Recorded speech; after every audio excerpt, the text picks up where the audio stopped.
बिस्मिल्लाहिर्रहमानिर्रहीम। अस्सलाम वालेकुम। कैसे हैं आप? उम्मीद है कि बिल्कुल ठीक होंगे और अल्लाह ताला के फजल करम से खुशबाश और हंसते मुस्कुराते होंगे। प्यारे प्यारे बहन भाइयों, आज जो मैं आपके लिए रेसिपीज लेकर आई हूँ वो बहुत ही मज़ेदार और टेस्टी रेसिपीज होने के साथ साथ सस्ती भी है। आप इसको घर में इंतहाई आसानी के साथ, घर में मौजूद चीज़ों के साथ इसको आसानी के साथ बना सकते हैं। तो आइए शुरू करते हैं आज की रेसिपीज। लेकिन इससे पहले आप लोगों से रिक्वेस्ट है कि आप मेरे चैनल को सब्सक्राइब ज़रूर कर लें, ये आप लोगों का मेरे लिए इनाम होगा, और बेल का बटन भी प्रेस कर लें ताकि आप मेरी किसी वीडियो से महरूम ना रह सके। अब हम चलते हैं आज की रेसिपीज़ की तरफ और शुरू करते हैं रेसिपीज़। इसके लिए हमें जिन चीज़ों की ज़रूरत है वो है सबसे पहले आलू 2 से 3 अदद। इनको उबाल कर इनका छिलका उतार लें और फिर इनको अच्छी तरह कुचल लें। सारे आलूओं को अच्छी तरह कुचलने के बाद अब इसमें 1 अदद दरमियाने साइज का कटा हुआ बारीक प्याज शामिल करें। प्याज को बारीक काट कर इसमें शामिल करें। साथ में 2 से 3 खाने के चम्मच हरा धनिया काट कर शामिल करें। नमक जायके के मुताबिक इसमें शामिल करें और फिर इसमें सुरख मिर्च पीसी हुई 1 चम्मच शामिल करें। काली मिर्च पीसी हुई आधा चम्मच शामिल करें। जीरा पिसा हुआ 1 चम्मच शामिल करें और लहसुन पाउडर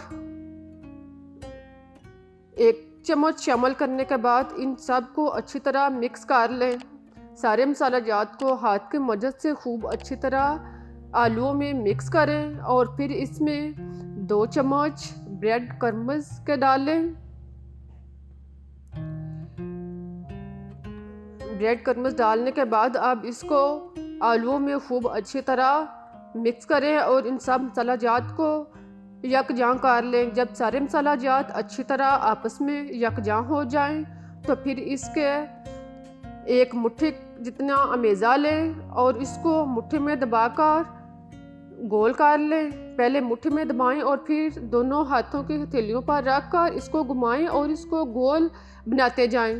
देखें ये कितना प्यारा गोल शक्ल का बना है। इसी तरह सारे बोल जो हैं वो तैयार कर लें। इनको तैयार करके एक साइड पर रख दें। अब एक लैदा बोल में 1 कप मैदा डालें और इसमें ज़रूरत के मुताबिक पानी शामिल करें। साथ साथ पानी जो है वो डालते जाएं और साथ साथ इसको मिक्स करते जाएं और इसका नॉर्मल सा मेज़ा तैयार कर लें। ख्याल रहे कि ये ना ज़्यादा गहरा हो और ना पतला, बिल्कुल इस तरह का मेज़ा तैयार करने के बाद अब एक बाउल उठाएं और इसको पहले मैदे में रोल करें और फिर ब्रेड क्रम्ब्स में अच्छी तरह रोल करने के बाद इसको हाथ की मदद से अच्छी तरह झटक का जो है वो साफ कर लें। इसी तरह सारे तैयार करने के बाद अब एक पैन में 1 से 2 चम्मच जो है वो तेल डालें और इसको ब्राउन करना शुरू करें। अब इसको घुमाकर अच्छी तरह जो है वो ब्राउन करते जाएं। सारे जब चारों साइड से अच्छी तरह ब्राउन हो जाए तो एक लकड़ी की पिन यानी स्टिक लें और इसके साथ इसको उठाएं।